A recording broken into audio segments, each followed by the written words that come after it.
you will allow me a small disagreement. Maybe in the past, India was nice to have, but not necessary to have. Now, India is a necessary to have. And the free trade agreement between the European Union and India, I think, will serve that huge purpose, both for Europe, but individually for Greece as well. Greece is not a big economy. It's more than 250 billion euros economy per year. And also, India is exporting to Greece north than $1 billion per year. Greece, unfortunately, exports to India less than 100 million per year. So the balance is abysmal for Greece. I believe that by the free trade agreement, Greek companies and Greek entrepreneurs will be encouraged to come to the subcontinent. It is extremely good that this has been agreed, and I'm speaking about the security partnership. Also, what's of extreme importance is the free trade agreement, which again has been concluded recently.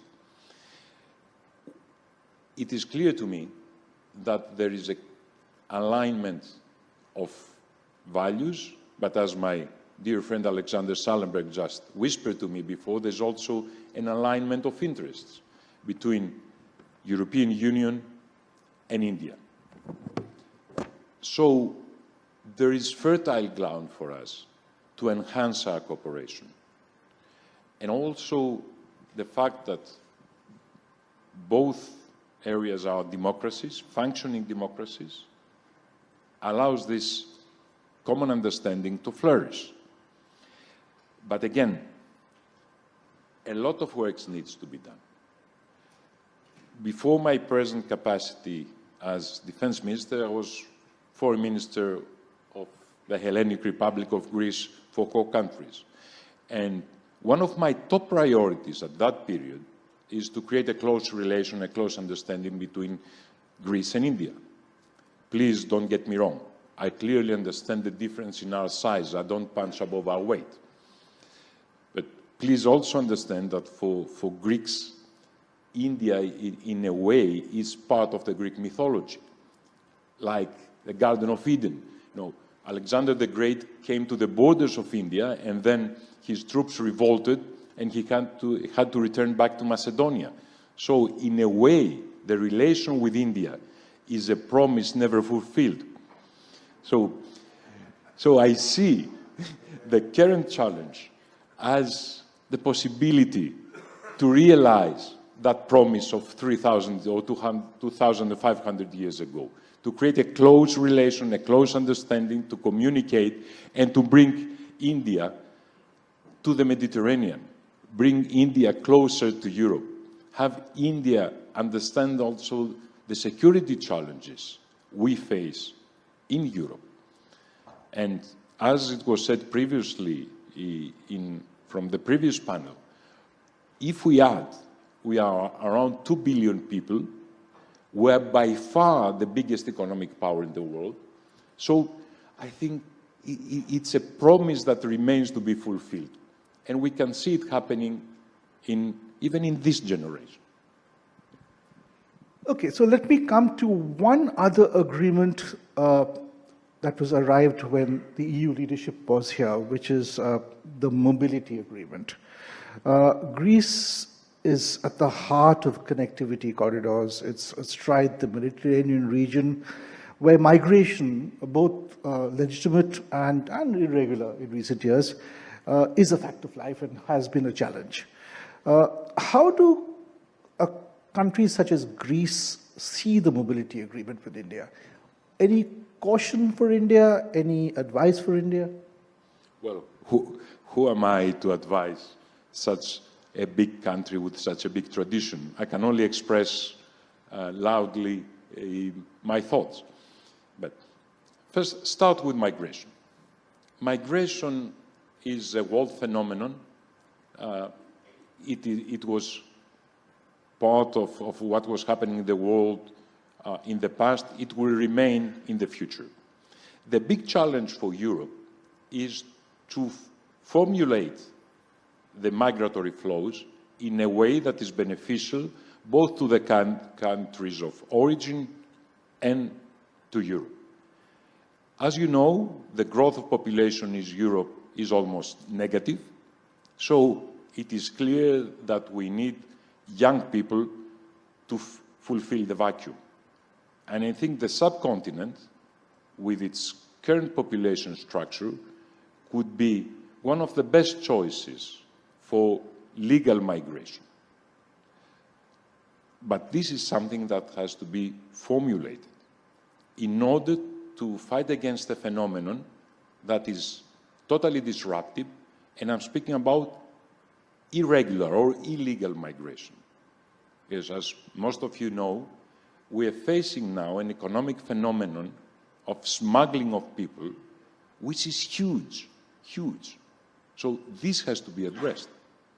It has to be addressed. It's against human rights of even the irregular migrants.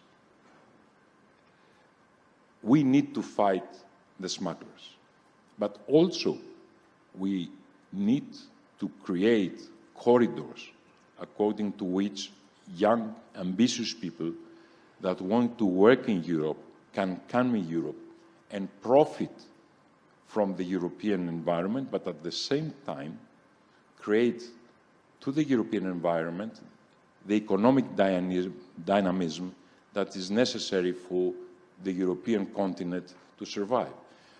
You know, we called Europe the old world. Unfortunately, it's becoming quite old itself, speaking about the population.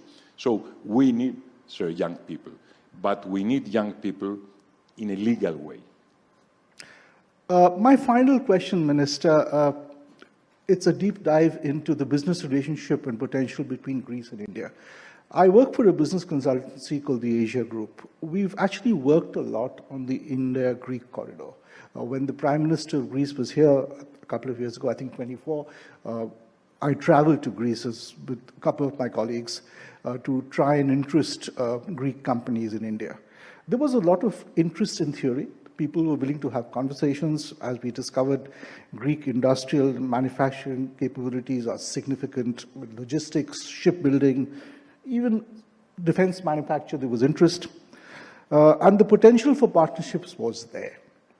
There was also inertia because Greek companies, the big Greek conglomerates, didn't really want to get out of their comfort zone, which is Southern Europe, Eastern Europe, the Mediterranean, parts of the Middle East. India was a nice to have, but not a must have. And we came away with the feeling, and we discussed it internally at the Asia Group, that governments were more keen than businesses. Will this trade agreement change that? Well, thank you for this. This is a very interesting question.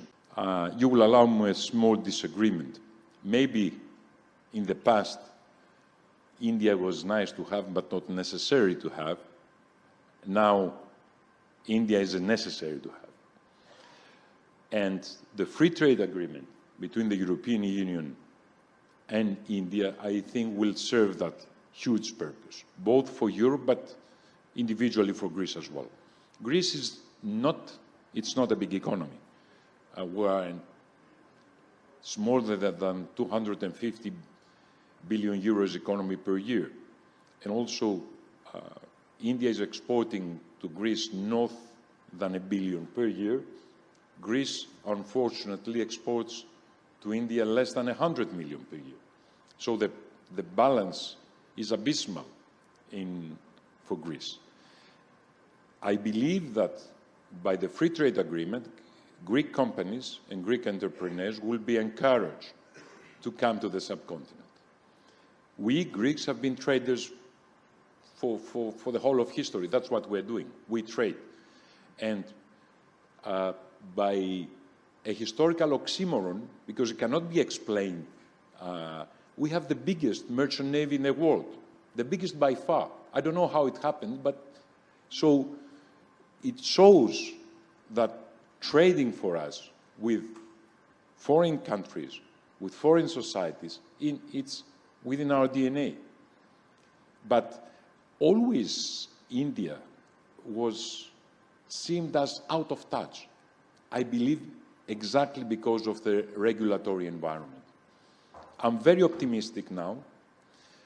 Also, let me use the example of my visit. Tomorrow I'm going to Bangalore in order to see the defense establishment and the defense ecosystem of India. And deep in my mind is to create synergies and cooperation with a small, but yet again quite ambitious Greek ecosystem and the Greek startup system. So I believe this is the way that Greek entrepreneurs will follow. There are a number of successful examples of cooperation. Let me give you one. I don't know how familiar you are with the European geography, but the biggest island of Greece is Crete. And we're building a very important new airport in Crete, in Kastelli. And this is a cooperation between a Greek construction company and an Indian company. So there are successful examples already, but we have to enhance that cooperation. And again, I believe the free trade agreement will help us by creating a regulatory environment which will make it easy for entrepreneurs to communicate easily within the huge possibility that both the Indian and the European economy allows.